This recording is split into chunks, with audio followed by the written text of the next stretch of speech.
Question आपका है, question number दूसरा ये बताना है, दी गई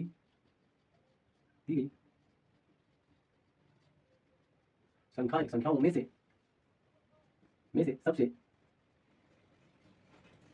सबसे छोटी भाज्य संख्या क्या होगी? आपके ऑप्शन है, option number 1 2, option number B 4, option number C 3, option number D 5। आपको बताना है सबसे छोटी भाज्य संख्या। तो यह क्वेश्चन करने से पहले आपको यह पता होना चाहिए कि भाज्य संख्या क्या होती है, अभाज्य संख्या क्या होती है, और प्राकृतिक संख्या क्या होती है, वास्तविक संख्या क्या होती है। ऐसे ही आपसे क्वेश्चन प्राकृतिक संख्याओं के बारे में पूछ लेगा, अभाज्य संख्या के बारे में पूछ लेगा, वास्तविक संख्या के बारे में पूछ लेगा। जैसे कि इसमें आपसे पूछ लिया गया है कि सबसे छोटी भाज्य संख्या, क्या पूछ लिया है? भाज्य संख्या। अब भाज्य संख्या क्या होती है ये बता देते हैं। ऐसी संख्या जो 2 से डिवाइड हो जाए, कोई भी संख्या हो 2 से यदि डिवाइड हो जाती है, किससे? 2 से यदि वह डिवाइड हो जाती है तो वह हो जाती है भाज्य संख्या। क्या हो जाती है? भाज्य संख्या। वह कोई भी संख्या हो सकती है, 6 भी हो सकती है और 8 भी हो सकती है, 10 भी हो सकती है। ये सारी क्या होती हैं? ये हमारी क्या होती हैं? भाज्य संख्या होती हैं। ये सारी की सारी हमारी भाज्य संख्या होंगी। क्या होंगी? भाज्य संख्या है। और वह भाज्य संख्या नहीं होगी जो 2 से ना कटे। मान लिया अभी हम कह रहे हैं कि 5 होगी भाज्य संख्या, क्या ये 2 से कट रही है पूरा पूरा? नहीं कटेगी, बच जाएगा कुछ ना कुछ। क्या ये होगी या नहीं होगी? क्या ये होगी भाज्य संख्या? ये होगी। यह तो भाज्य संख्या है, समभाज्य संख्या है, ठीक है, भाज्य संख्या है। लेकिन हमको बताना है सबसे छोटी भाज्य संख्या। ये क्या है? ये हमारी एक अभाज्य संख्या भी है। क्या है?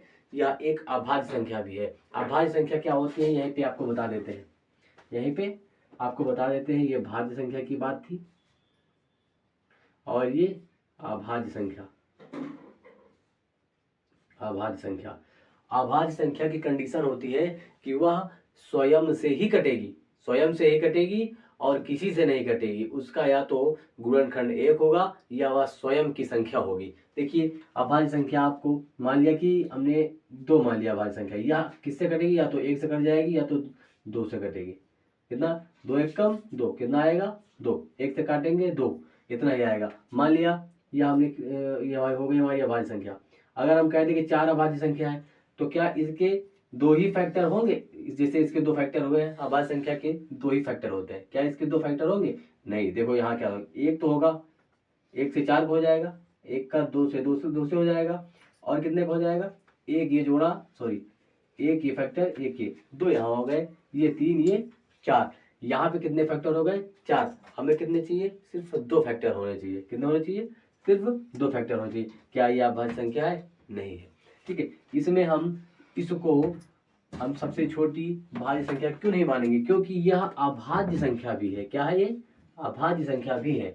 और हमको वो बताना है जो सिर्फ भाज्य संख्या हो, जो दूसरी से कट जाए, दूसरी संख्या से कट जाए। तो ऐसा हमने क्या देखा कि इनमें ये 4 ऐसी संख्या है, 4 ऐसी संख्या सबसे छोटी संख्या है जो भाज्य संख्या है। यह तो अभाज्य, इससे छोटी कोई भाज्य संख्या है? नहीं है। यह तो अभाज्य, सॉरी ये 2 तो अभाज्य संख्या है। हमें ये नहीं बताना, ये हमें नहीं बताना क्योंकि ये अभाज्य संख्या है।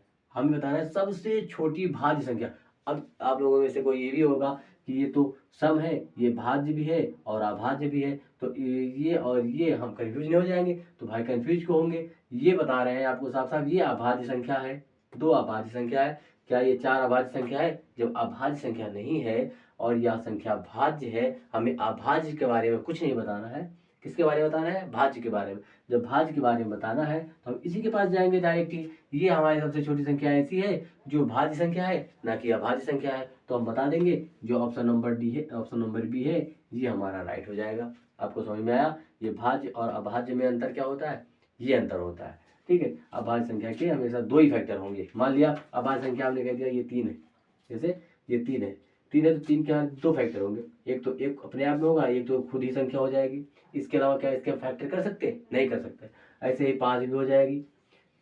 देखिए 1 होगा और एक खुद 5 होगा, जो कट जाएगा स्वयं से, 1 काटेगा किसी भी संख्या को काट देगा या फिर स्वयं संख्या को काटेगी। अगर ये कंडीशन आती है तो ये क्या है, अभाज्य संख्या है।